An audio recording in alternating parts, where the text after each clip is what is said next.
quinto dolor y gozo de nuestro Padre San José, la huida a Egipto.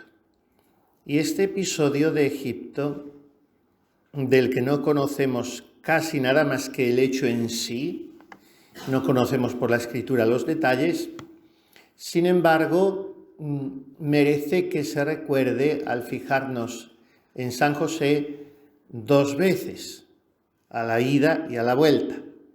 Y merece que cada uno de los dos capítulos los desdoblemos a su vez en dos, el correspondiente dolor y el correspondiente gozo. La Madre Ágreda es muy prolija, es muy abundante en detalles y es una narración deliciosa, pero muy larga, porque dedica, 5 o 6 capítulos, por lo menos a la ida y a la vuelta un poco menos, pero también y a la estancia allí. Cada capítulo es de una riqueza colorista, descriptiva, pero también de una profundidad en la extracción de virtudes, en la contemplación de María y José, orando, aceptando el sufrimiento y cuán grande fue, y confiándose a la divina providencia. En fin, son muchos los puntos que podemos sacar, y lo primero es que en el capítulo 21 del libro cuarto, la mística Ciudad de Dios, se nos presenta a la Sagrada Familia permaneciendo en Jerusalén después de la presentación del niño durante 9 días para hacer una novena, para estar yendo al templo esos 9 días consecutivos y repetir cada uno de esos días la ofrenda de la hostia sagrada de su Hijo Santísimo que tenían en depósito. Dice, aunque el origen de las novenas podemos pensar que son los 10 días que estuvieron los discípulos con María en el cenáculo, 9 días y al 10º vino el Espíritu Santo después de la ascensión, pero dice aquí la Madre Ágreda que la Virgen veneraba especialmente el número de 9, que son por eso también los ejercicios, son de 10 días con entrada y salida, 9 noches, 8 días completos. Pues la Virgen veneraba el número de 9 en memoria de los 9 días que fue prevenida y adornada para la encarnación del Verbo, que eso no lo vimos, pero hizo como una novena, el ángel la preparó durante 9 días. Y también por los 9 meses que le trajo en su virginal vientre. Por eso son los 9 primeros viernes de mes. 9 meses seguidos. Primer viernes porque el Señor murió el 14 de Nisán, que equivale a nuestro 7 de abril. Si el 7 de un mes es viernes, como lo era la Parasceve, viernes, pues es que es el primer viernes de mes, el día 7. De manera que 9 primeros viernes de mes, la encarnación y la redención unidas. 9 meses, primer viernes. Por eso el Ángelus se tañe así, 3 toques de 3, que son 9. Y al final, en algunos lugares, en lugar de hacer un repique así por las buenas, se hace un repique más rápido, pero que tenga 9 tañidos. El Ángelus, son detalles. Siempre la encarnación, el número de 9, que es también un número trinitario, porque es número de 3. Esto, múltiplo de 3. Esto se pondría a hablar San Agustín y no terminaría. Ya saben que es el gran teólogo y estudioso de los números, de todos los números saca. Pues el número 153 peces grandes, pues 1 más 5 más 3 son 9 también, y así siempre sucesivamente vamos a parar al 9. Bueno, pues la Virgen era muy devota de este número de 9. Y por esta atención deseaba hacer la novena con su niño Dios, ofreciéndole tantas veces al Eterno Padre. Y están esos 9 días en Jerusalén. Presenta la Madre Ágreda una oración preciosísima entre las muchas que trae todo el libro de María a su Hijo, y nos dice que el quinto día de aquellos 9, María tuvo, dice esta santa mujer, una visión abstractiva de la divinidad. Teniendo al niño en brazos, se le manifestó la divinidad, aunque no intuitivamente, porque intuitivamente solo podemos ver en el cielo. Es la visión del ángel o del bienaventurado, sin discurso, de un golpe. No intuitivamente, pero fue elevada y llena del Espíritu Santo toda, que si bien ya lo estaba, pero como Dios es infinito en su poder y tesoros, nunca da tanto que no le quede más que dar a las puras criaturas. Esta mañana he dicho yo a una de ustedes, Dios se lo pague.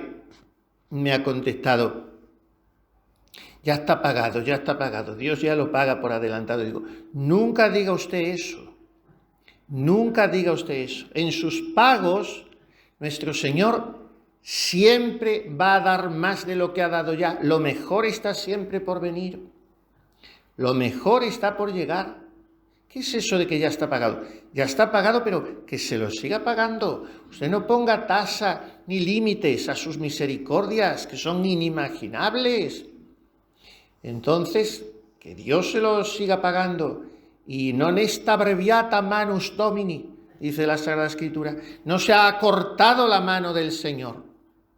No se ha acortado ni se ha cerrado. Pues, como Dios es infinito, en su poder y tesoros, nunca da tanto que no le quede más que dar, dice la Madre Ágreda. Entonces María ya estaba llena de gracia, pero ¿qué es el alma de la Virgen? Que hasta su asunción no dejó de crecer en santidad. Estando en el primer instante de su purísimo ser natural, más llena de gracia santificante que la que han tenido, tienen y tendrán todos los ángeles y santos juntos, sin embargo, no dejó de crecer. La maravilla del alma de la Virgen, un océano sin fronteras, tocando siempre los confines de la divinidad, pero cada vez más asomándose a ella. Pues tuvo ese éxtasis la Virgen como tendría otros muchos. Y la Virgen era una mujercita del pueblo que no sabía nada, que se encontró con que había sido Madre de Dios. Bueno, más despacio. Esos minimalismos sobre la Virgen, que fue pobrísima, que fue humildísima, que fue desconocidísima, todo eso sí, pero que en su alma no pasaban maravillas cada día, que no fue ilustrada con una iluminación del Espíritu Santo altísima para comprender los misterios de Dios. O sea, que los conocía una Santa Teresa y una Santa Catalina de Siena, y María Santísima no los conocía. Que no hizo milagros, que los han hecho multitud de santos, y la Virgen no los hacía. No. Esos minimalismos con respecto a la Virgen no riman bien con lo que nos enseña la teología sobre ella. Entonces, sus éxtasis, sus comunicaciones divinas, eran altísimas, lo cual no le quitaba de sufrir tremendamente, siempre. Pues Dios la estaba preparando con esas visiones intelectuales de la divinidad, con esos éxtasis. Y entonces en su oración Dios la mandaba a San José para que en todo le siguiese, de manera que fuera él quien daba las órdenes. Y ella, con aquella ilustración que tuvo, quedó muy apenada porque en ella comprendió todo lo que iba a ser la redención, lo que iba a ser su cooperación en la redención, y quedó muy gozosa por la salvación de los hombres, pero viendo los extremos todos de lo que iba a ser la vida toda de su Hijo, de sufrimiento. Y como el fidelísimo San José la amaba tanto y de su condición era oficioso y solícito, turbóse un poco viendo a su esposa tan llorosa y afligida y que no le manifestaba la causa si la tenía de nuevo. Esta turbación fue una, entre otras razones, para que el ángel santo le hablase en sueños a San José. Y aquella misma noche, estando durmiendo, se le apareció y le dijo lo que refiere San Mateo 2:13. Levántate y con el niño y su madre huye a Egipto. Y allí estarás hasta que yo te vuelva a dar otro aviso, porque Herodes ha de buscar al niño para quitarle la vida. Al punto se levantó el santo esposo lleno de cuidado y pena, previniéndola de su amantísima esposa, y llegándose a donde estaba retirada, la dijo: Señora mía, la voluntad del Altísimo quiere que seamos afligidos, porque su ángel santo me ha hablado y declarado que gusta y ordena a su majestad que con el niño nos vayamos huyendo a Egipto, porque trata Herodes de quitarle la vida. Animaos, señora, para el trabajo de este suceso, y decidme qué puedo yo hacer de vuestro alivio, pues tengo el ser y la vida para servicio de nuestro dulce niño y vuestro. Entonces María le responde como queriéndole aliviar un poco de su preocupación. Hay un coloquio muy hermoso entre ambos esposos, una oración muy dulce de María al niño Jesús, y así llegamos a la partida a Egipto, pero antes van María y José a donde estaba en una cuna el infante Jesús. Y esta madre ágreda hace decir así a la Virgen: estaba el niño durmiendo, la madre no quiso despertarle, pero le dijo así, con las palabras del Cantar de los Cantares: huye, querido mío, y sea como el cervatillo y el cabrito por los montes aromáticos. Venid, querido mío, salgamos fuera, vamos a vivir en las viñas. Dulce amor mío, cordero mansísimo. Vuestro poder no se limita por el que tienen los reyes de la tierra, pero queréis encubrirle por amor de los mismos hombres. ¿Quién puede pensar, bien mío, que os quitará la vida? Pues vuestro poder aniquila el suyo. Si vos la dais a todos, ¿por qué os la quitan? ¿Quién comprenderá los ocultos secretos de vuestra providencia? Ea, Señor y lumbre de mi alma, dadme licencia para que os despierte, que si vos dormís, vuestro corazón vela. Y también, de modo parecido, oró al niño el santo José. La Virgen le tomó en brazos y viene después de hacer esta madre una concordancia muy interesante entre todos los evangelistas y viene una especie, como si dijéramos, de manifiesto antimodernista en el siglo XVII. Entonces no habían surgido todavía en la Iglesia los modernistas, que en el siglo XIX San Pío X tuvo que desenmascarar con su encíclica Pascendi y otros documentos. Modernistas que hoy están bramando a cada paso y que han revivido.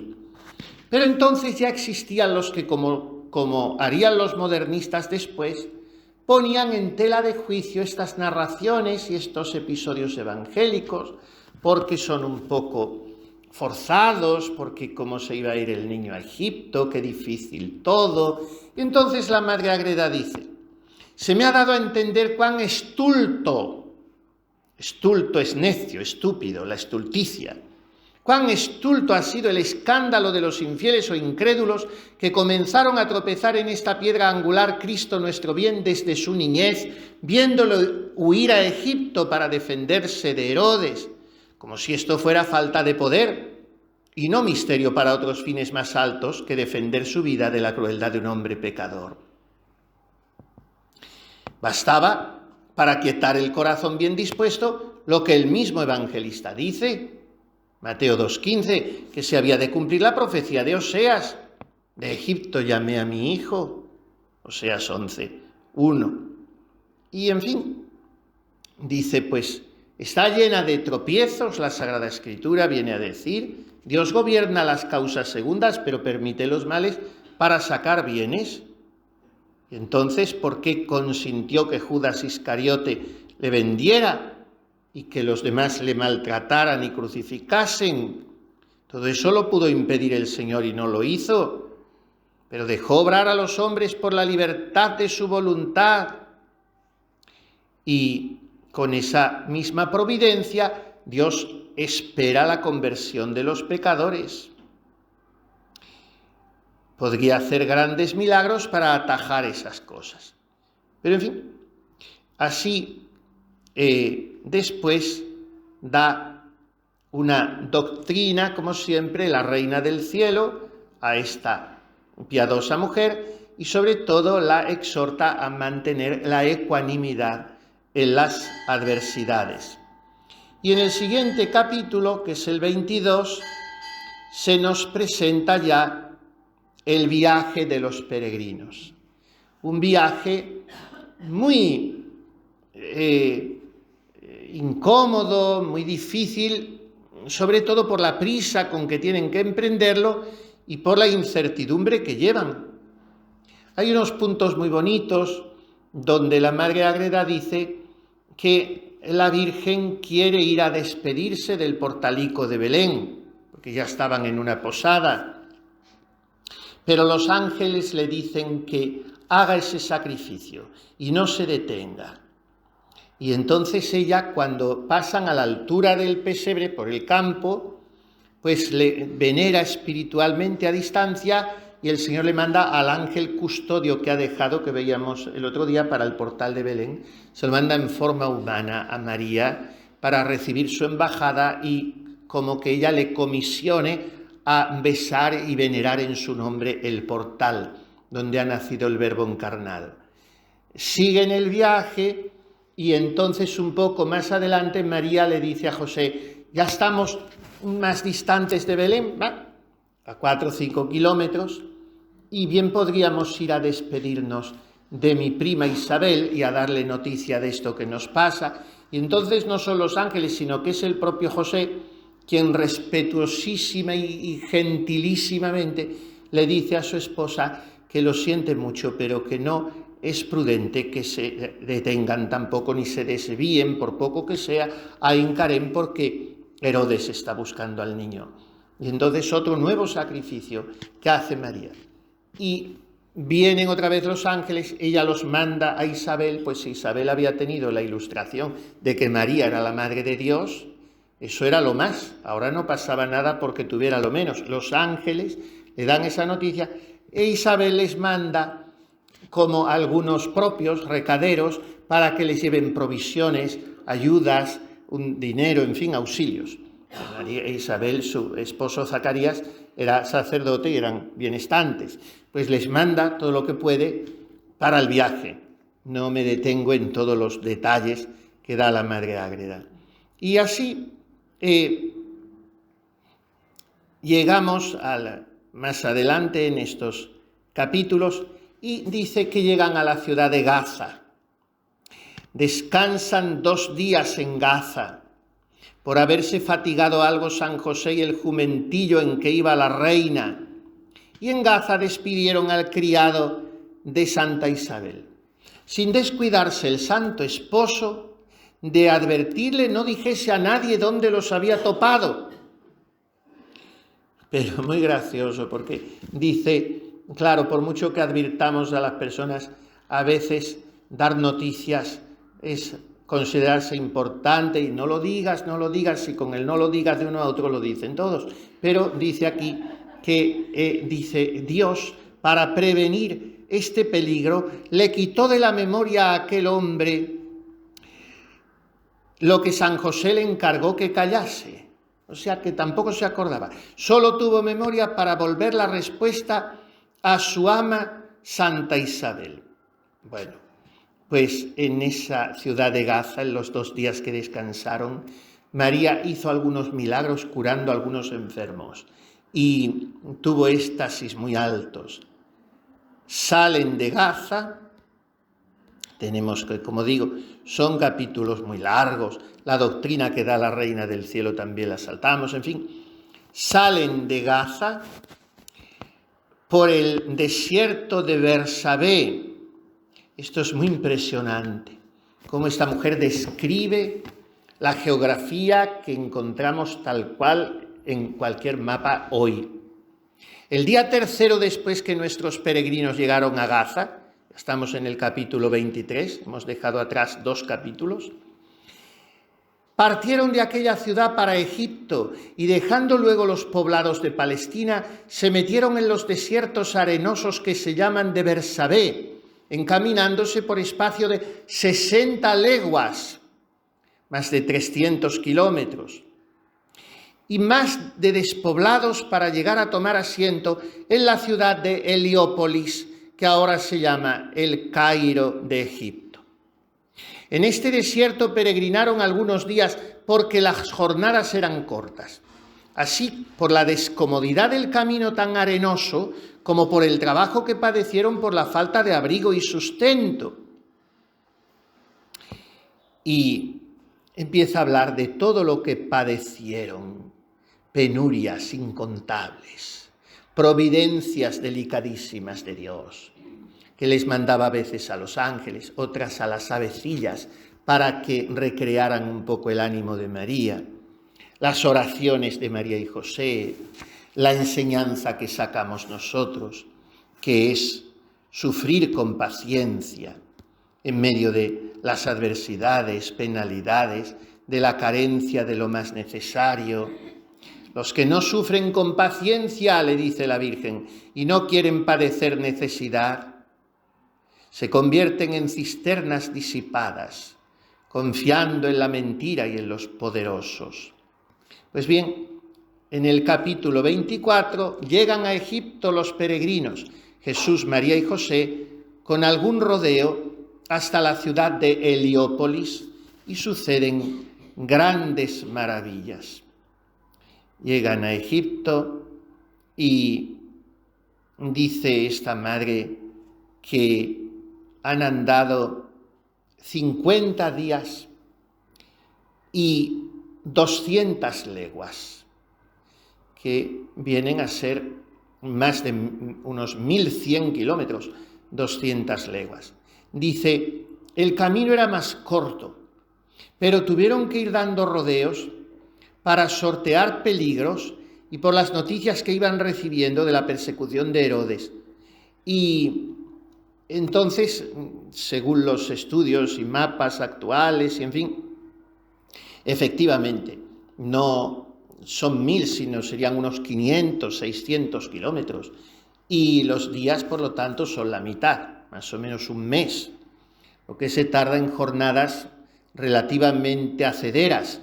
Pero claro, a veces hay que descansar un día o dos. ¿Qué sería ese viaje? ¿Qué sería? Esto todo hay que saltarlo, pero si tienen algún día tiempo y pueden leer, yo les aconsejo estos capítulos que son muy, muy bonitos y te hacen tener idea de lo que pudo ser todo aquello. Y entonces los egipcios eran muy dados a la idolatría y supersticiones. Aquella provincia estaba llena de ídolos, porque primero llegaron a Hermópolis, luego desembocaron, ya se quedaron de asiento en Heliópolis.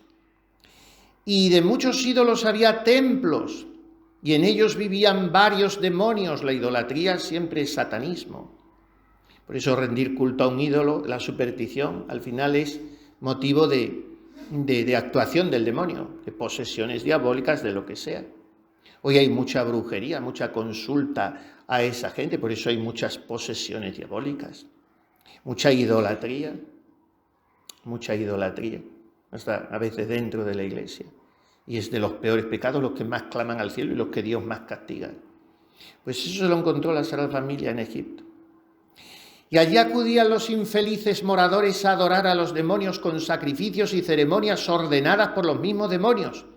Y les daban respuestas y oráculos a sus preguntas, de que la gente estulta y supersticiosa se dejaba llegar ciegamente. Con estos engaños vivían tan dementados y asidos a la adoración del demonio, que era menester el brazo fuerte del Señor, que es el Verbo humanado, para rescatar a aquel pueblo desamparado y sacarle de la opresión en que le tenía Lucifer.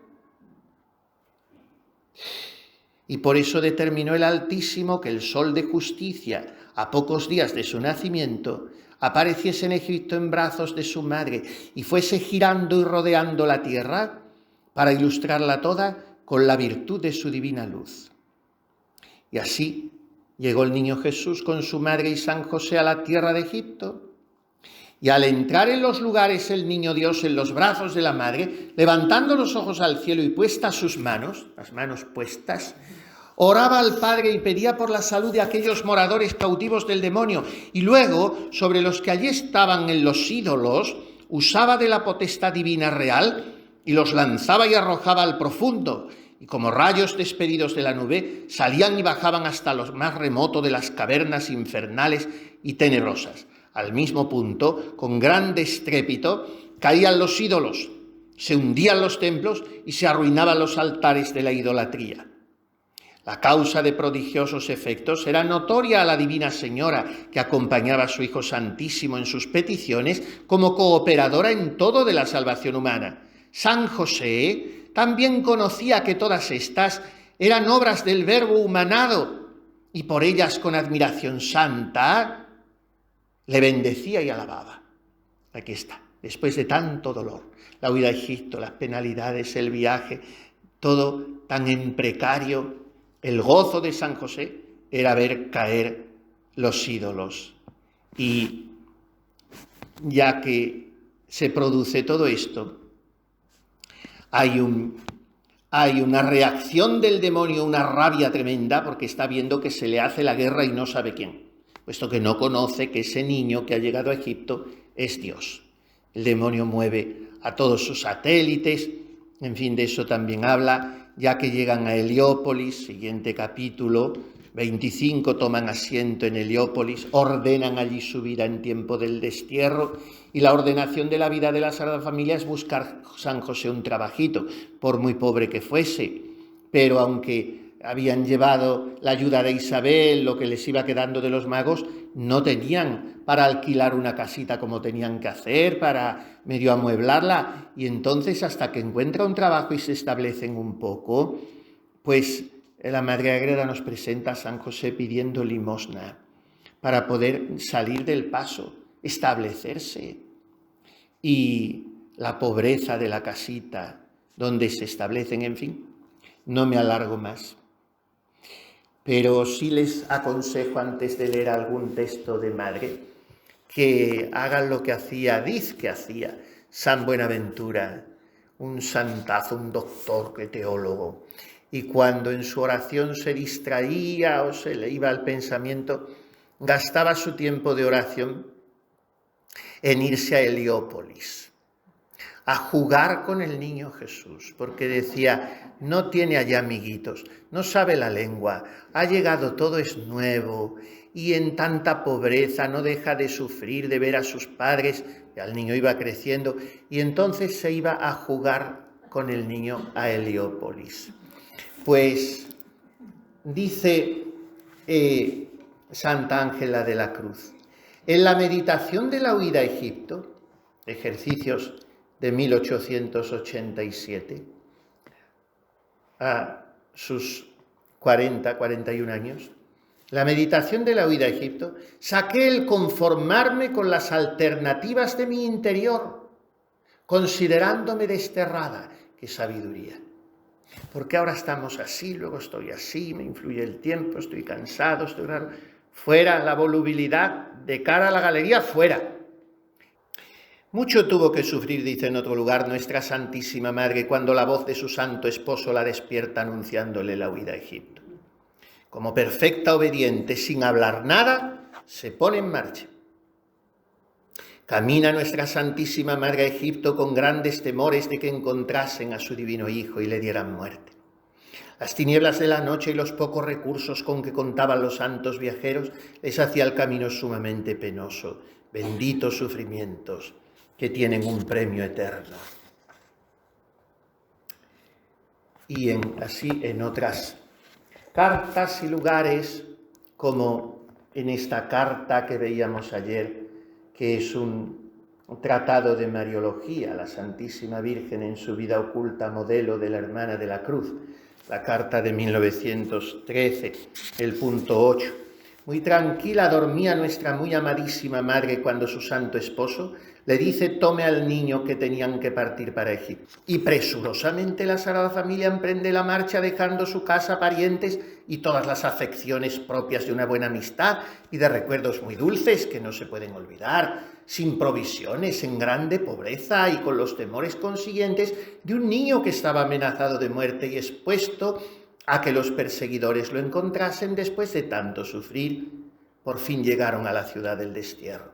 Los trabajos, pobreza y privaciones que experimentaron estos santos esposos en un país desconocido, que todos los miraban con la prevención que inspiran los extraños, es indecible, hasta que su virtud fue abriéndose paso y cautivando aquellos corazones que ya cuando salieron de Egipto lo sintieron como si fuera una familia natural de aquellas tierras. ¿Cuántas lecciones nos da nuestra Santísima Madre en estos misterios? Primero el acto de obediencia, cuando siendo ella la madre, el santo esposo es el que le manda salir, para las que se ofenden porque les parece que los superiores prefieren a otra que tiene menos tiempo de vocación. Después el desprendimiento de la familia, para las que le dan tanta importancia a despedirse de las personas conocidas cuando tanto sienten que las trasladen de una casa a otra. Y es una cosa tan perfecta que cuando ya nos conocen huir a otra casa desconocida, donde nadie nos conozca ni nos alabe y se olviden si tenemos talentos o habilidades. En las fundaciones, cuando tenemos que sufrir los efectos de la pobreza, acordémonos de las privaciones de esos santos desterrados y todo el tiempo que estuvieron en Egipto ocultos y desapercibidos de los conocidos. Y más todavía nuestra Santísima Madre, porque no tenía que tratar con nadie, como el Santo Patriarca, que por su trabajo era más conocido. Debemos tener mucho amor a la vida oculta, si queremos imitar a nuestra Santísima Madre.